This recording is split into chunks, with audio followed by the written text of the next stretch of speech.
ৰাজ্যত এখনো কাঠৰ দলং নাথাকিব বুলি ভাষণত ফিতাহি মৰা হিমন্ত বিশ্বৰ শাসনত বাঁহৰ দলং সাজিবলগীয়া হৈছে গঞা ৰাইজে। এয়াই ৰাজ্যৰ ফুপুলা উন্নয়নৰ নমুনা। প্ৰমোদ বড়োৰ সপোনৰ ছুইজাৰলেণ্ডত বাঁহৰ দলং ভাবিলে কিবা ভাল লাগি নাযায়নে?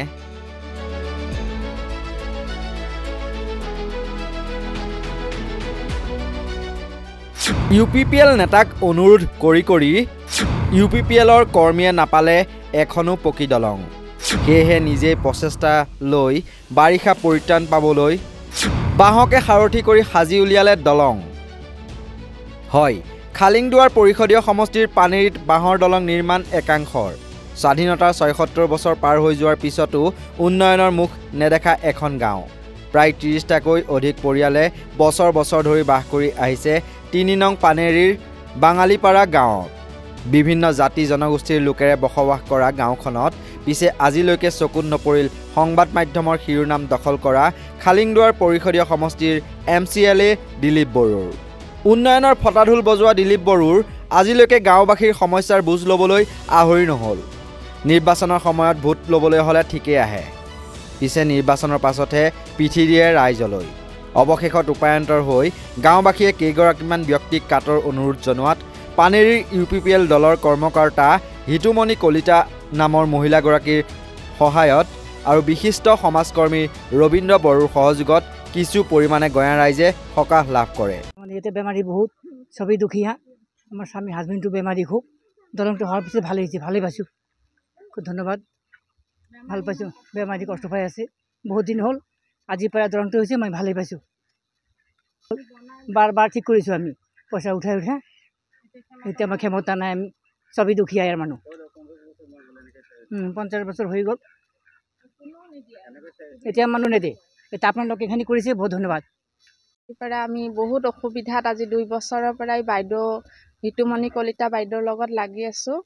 আজি আমাৰ দলংখনৰ কাৰণে আমাৰ ল'ৰা ছোৱালীৰ কষ্ট, তাৰপাছত আমাৰ গোটেই 15-20 ঘৰ মানুহ আছে, কিন্তু কোনো আগবাঢ়ি অহা নাই। আমি অকণমান আগবাঢ়ি বাইদেউৰ কাৰণে পাৰিছোঁ। বাইদেউক সেইকাৰণে আমাৰ ফালৰ পৰা আশীৰ্বাদো কৰিছোঁ বাৰু, ধন্যবাদো দিছোঁ চবে।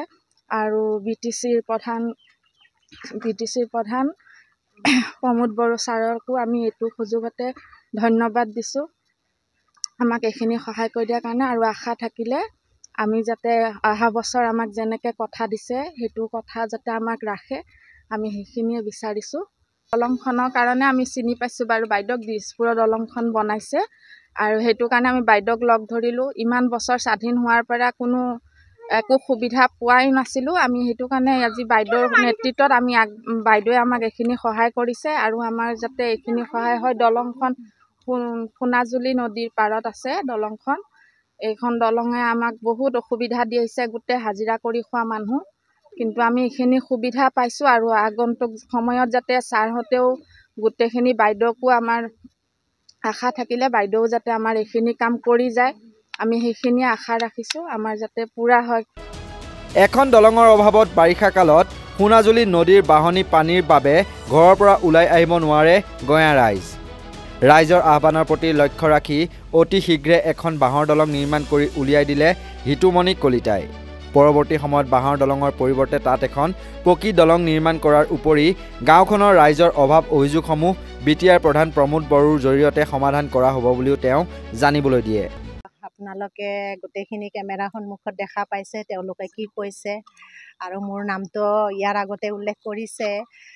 তো আজি মই মোৰ নিজৰো ভাল লাগিছে, এনেকুৱা এখন ৰাইজৰ ওচৰত আহি মই কিবা এটা যে ভাল কাম কৰিছোঁ নিজে এটা অনুভৱ কৰিব পাৰিছোঁ। দ্বিতীয়তে এই মানুহখিনি আজি মোটামুটি প্ৰায় 40 বছৰ হ'ল সময়, তেতিয়াৰে পৰা এই সমস্যাটোতে ভুগি আছিলে। ইয়াৰ আগতে যোৱা বছৰ, তাৰে আগৰ বছৰ দিছপুৰবাসীও এনেকুৱাকৈ এটা সমস্যাত ভুগি আছিলে। মোৰ ওচৰত গৈছিলে, তেতিয়া মই আমাৰ যিখিনি আমাৰ প্ৰতিনিধি আছে তেওঁলোকৰ লগত আলোচনা কৰি পেলাই প্ৰথমে বাঁহৰ সজাই পেলাই এনেকৈ চেম, আৰু তাৰপিছতে আমি কি কৰিলোঁ, পকীৰ আমি বনাই দিলোঁ। যোৱা বছৰ পকীৰ হ'ল, আমি স্কিমত কৰি পেলাই ছাৰহঁতক কাকুতি কৰি পেলাই, বেলেগে কৰিছে যদিও সেই কামটো নাজানো, কিন্তু আমি আৰম্ভণিতে আমি গৈ গোটেইখিনি যিখিনি আমাৰ ওপৰৰ মন্ত্ৰী আছে গোটেইখিনিক আমি জনাইছোঁ। তেওঁলোকে তেতিয়া কৈছে হ'ব বাইদেউ কৰি দিম বুলি, তেওঁলোকে কৰাই দিলে। ইয়াৰে পিছতে তাৰে কথাটো গম পাই ইয়াৰে মানুহখিনি যোৱা বছৰৰ পৰা গৈ আছিলে মোৰ অলপ বেয়াও লাগিছিলে মই আমাৰ ডিপুটি ছাৰ আমাৰ গোবিন্দ বসুমতাৰী ছাৰৰ ওচৰত গৈছিলোঁ এপ্লিকেশ্যন দি আহিছিলোঁ তাৰে পিছত মই আমাৰ প্ৰমোদ বড়ো ছাৰকো মই কৈছিলোঁ কিন্তু প্ৰমোদ বড়ো ছাৰে ক'লে আগতে কৈছিলে যে আমাৰ ডিপুটি আৰু MCLক ক'লে হ'ব তেওঁলোকে যদি একো নকৰে মোক এবাৰ জনাব আৰু তাৰপিছতে মই ছাৰক আজি কিছুদিন পূৰ্বে মই জনালোঁ ইয়াৰ পৰা ফটো চটো মাৰি পঠালোঁ আকৌ আমাৰ BTRৰ ডাউবৈচা ছাৰকো জনাইছোঁ তেওঁ কথা দিছে আহিব পৰা নাই যদিও তাৰ আগত আকৌ আমাৰ ভেৰগাঁও ডিষ্ট্ৰিক্টৰ ভাইচ প্ৰেছিডেণ্ট ৰবীন্দ্ৰ বড়ো ছাৰক পঠালে আমাৰ কোঅৰ্ডিনেটৰ বাবুল বসুমতাৰী ছাৰ আহিল মোৰ লগতে আহিছে আহি গোটেইখিনি চাই মিলি পেলাই আমি এটা আলোচনা মৰ্মে যোৱাকালি মোৰ ঘৰত আমাৰ ৰবীন্দ্ৰ বড়ো ছাৰ আহিছিলে আহি পেলাই মানে কৈছে যে বাইদেউ কামটো কৰক আমি আপোনাৰ লগত সহযোগ কৰিম ৰাইজৰ উন্নতি হ'ব লাগে বুলি ক'লে আৰু সেই মৰ্মে তেওঁলোকৰ বিশ্বাসত তেওঁলোকে মানে কিছু মানে ধন আগবঢ়াইছে আৰু সেইমতে আমি কামটো আজিৰ পৰা ষ্টাৰ্ট কৰিম বুলি ৰাইজৰ মানুহে কথা দিছিলে যে আমি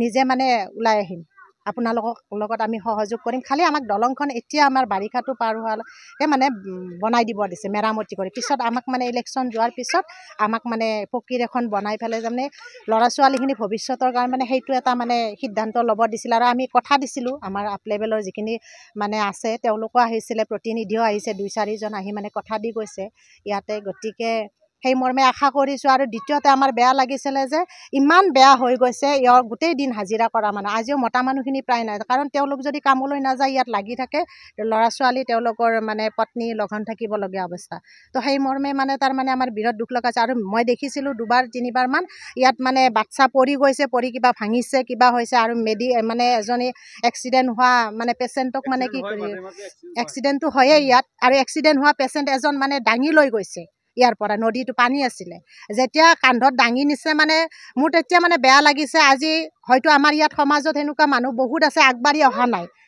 কাৰণ তেওঁলোকে যদি আগবাঢ়ি আহিলে এই সমস্যাটো একো সাধাৰণ কথা যেতিয়া মই আগবাঢ়িছোঁ মোৰ লগত যদি সেনেকৈ আৰু 10জন ওলাই আহে এইবিলাক একো সমস্যাই নহয় কিন্তু তেওঁলোকে কি কৰে মানুহ নাজানো কিহৰ কাৰণে যে মানৱতাবিলাক যে মানুহৰ হেৰাই গৈছে নে কিয়ে মানে বা মই ভাবোঁ কি যে তেওঁলোকৰ জাগা মানে এওঁলোকে যিটো চিটুৱেশ্যনত ভুগি আছে সেই চিটুৱেশ্যনটোত এই জাগাটোত যদি তেওঁলোকে এবাৰো থিয় দি চায় তেতিয়াহ'লে অনুভৱ কৰিব পাৰিলেহেঁতেন কিন্তু হয়তো সেনেকুৱা এটা অনুভৱ তেওঁলোকে কৰা নাই যাৰ কাৰণে তেওঁলোকে মনে মনে আছে বাকী তেওঁলোকক মই আগলৈ অনুৰোধ কৰিছোঁ যাতে এনেকুৱা আৰু মানে য'ত সমস্যা আছে তেওঁলোকে আগবাঢ়ি আহক আহি আমাৰ সমাজখনৰ মানে উন্নতিৰ পথত মানে আগবঢ়াই নিয়াত সহায় কৰক আমাৰ লগতে নিশ্চয়কৈ এয়াই হৈছে প্ৰমোদ বড়োৰ সপোনৰ ছুইজাৰলেণ্ডৰ দুৰৱস্থাৰ প্ৰকৃত ছবিখন ভাষণত এখনো কাঠৰ দলং নাথাকিব বুলি কোৱা হিমন্ত বিশ্ব শৰ্মাই ভালদৰে চাওক এইখন বাঁহৰ দলং আৰু ৰাইজৰ দুৰৱস্থাৰ কথা এবাৰ চিন্তা কৰক